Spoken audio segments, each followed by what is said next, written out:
네, 안녕하세요. JB입니다. 멤버십 회원이신 엘레나님이 소중한 슈퍼땡스 후원을 보내주셨는데요. 정말 감사드리고요. 앞으로도 많은 도움 받으실 수 있게 최선을 다하겠습니다. 그리고 멤버십 회원분들께 몇 가지 말씀 좀 드리자면요. 저와 멤버십 회원분들이 가장 최근에 단기로 목표를 잡고 함께 진행 중인 종목이 벌써 지금 수익권에서 놀고 있는 상황인데요. 지금 한창 진행 중인 종목이라 제가 전체 공개 영상에서 대놓고 종목 이름은 말씀 못 드리지만 아마 다들 알고 계실 겁니다. 아무튼 그 종목에 한해서는 불타기 계획은 없습니다. 저의 매매를 오랫동안 지켜봐온 멤버십 회원분들은 아시겠지만 원래 제가 불타기도 되게 과감하게 하는 편인데 이번 종목은 불타기를 들어가진 않을 거고요. 만약 저렇게 그냥 쭉 오른다면 그냥 저대로 오르는 대로 적당한 시점에 수익 실현하고 마무리할 예정이라는 점 알고 계시면 좋을 것 같습니다. 아무튼 저는 오늘 밤 11시에서 11시 20분 사이에 멤버십 게시물을 올리면서 또 새롭게 매수에 들어갈 만한 게 있으면 바로 매수에 들어가도록 할 테니까요. 평소 저의 실시간 장중시황 분석과 매수 매도를 참고하고 계신 멤버십 회원분들은 해당 시간에 멤버십 커뮤니티 게시판을 잘 확인해 주시면 좋을 것 같습니다. 네, 그럼 본격적으로 오늘 영상 내용 시작하도록 하겠습니다. 일단 다들 아시다시피 어제는 크리스마스로 나스닥 증시가 휴장을 했지만 그 전날 조기 폐장했던 장에서 시장의 분위기가 나름 좋게 마무리됐는데요. 이때 어떤 소식들이 나왔길래 증시가 좋게 마무리됐는지 이야기해보고 또 어제 크리스마스 날에는 어떤 새로운 소식이 나왔는지 이건 이제 오늘 시장에 영향을 끼칠 확률이 높겠죠. 아무튼 이 부분도 이어서 이야기해보도록 하겠습니다. 일단 은행 섹터 분위기가 좋았는데 이건 왜 그랬냐면요. 대형은행들이 연준이 실시하는 스트레스 테스트가 너무 변칙적이고 불규칙하다면서 이에 대한 소송을 제기한 거예요. 혹시 모르는 분들이 계실까봐 스트레스 테스트에 대해 잠깐 설명을 드리자면요.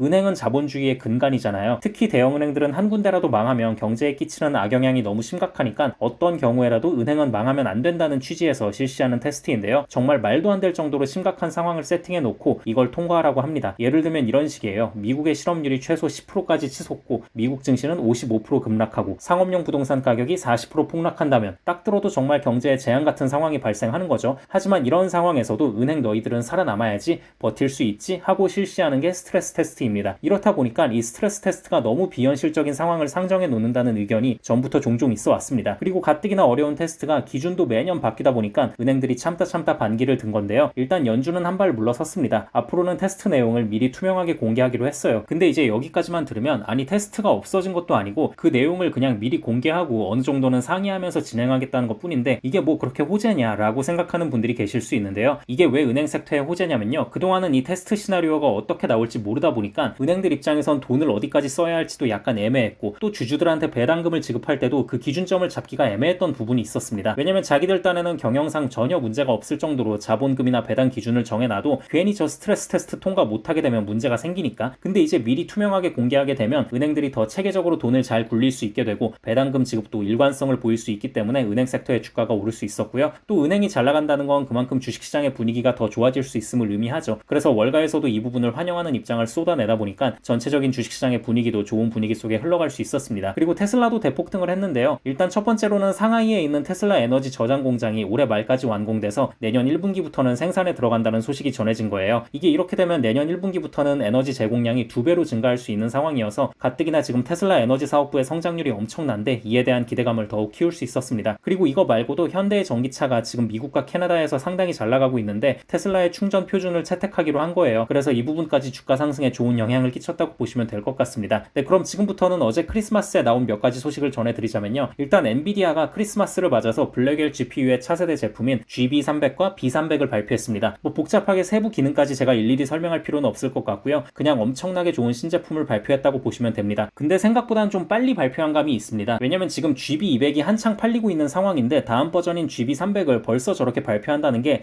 약간 좀 이런 느낌이 들어요. 제 개인적인 생각일 뿐이지만 최근 시장에서 브로드컴의 맞춤형 칩이 주목을 받으니까 이에 대한 견제구를 던지는 게 아닌가. 그리고 GB300에서 눈여겨볼 만한 부분은 구글, 아마존, 메타, 마이크로소프트 같은 초대형 고객들에게는 맞춤형 설계와 냉각 솔루션 선택권을 제공한다고 합니다. 엔비디아는 범용 칩뿐 아니라 맞춤형 칩도 자신 있다는 표현을 한 것이라고 보시면 될 것 같습니다. 근데 이제 너무 안타까운 게 이번 신제품 발표에서도 삼성은 공급망에서 제외됐더라고요. 뭐 예상은 했지만 참 슬픈 현실입니다. 그리고 또 테크인사이트라는 곳에서 2025년 메모리 시장 전망을 발표했는데요. HBM 출하량이 올해 대비 70%나 증가할 것으로 예상한다고 합니다. 그리고 이외에도 연말이다 보니 여러 기관들에서 내년도 전망을 내놓고 있는데요. 여전히 AI 테마는 죽지 않을 것으로 평가하는 의견이 많다는 점 참고하고 계시면 좋을 것 같습니다. 네, 그럼 슬슬 정리하자면요. 오늘도 좋은 분위기 속에 흘러갈 확률이 높다고 생각합니다. 제가 이번 주 월요일에 올린 주간 증시 전망 영상에서 말씀드리기도 했지만 딱히 지금 뭐 그렇게 거슬릴 만한 요소가 없고요. 또 크리스마스 때 나온 소식들도 증시에는 호재로 작용할 만한 것들이어서 괜찮을 것 같습니다. 네, 그럼 저는 영상 초반에 말씀드렸다시피 오늘 밤 11시에서 11시 20분 사이에 멤버십 게시물을 올리면서 보면서 새롭게 매수할 만한 게 있다면 바로 매수에 들어가도록 할 테니까요. 평소 저의 실시간 매수 매도를 참고하고 계신 멤버십 회원분들은 해당 시간에 멤버십 커뮤니티 게시판을 잘 확인해 주시면 좋을 것 같습니다. 네, 그럼 구독자분들 모두 좋은 하루 보내시고요. 멤버십 회원분들은 오늘 밤에 미국장 시작하면 그때 또 다시 뵙겠습니다. 감사합니다.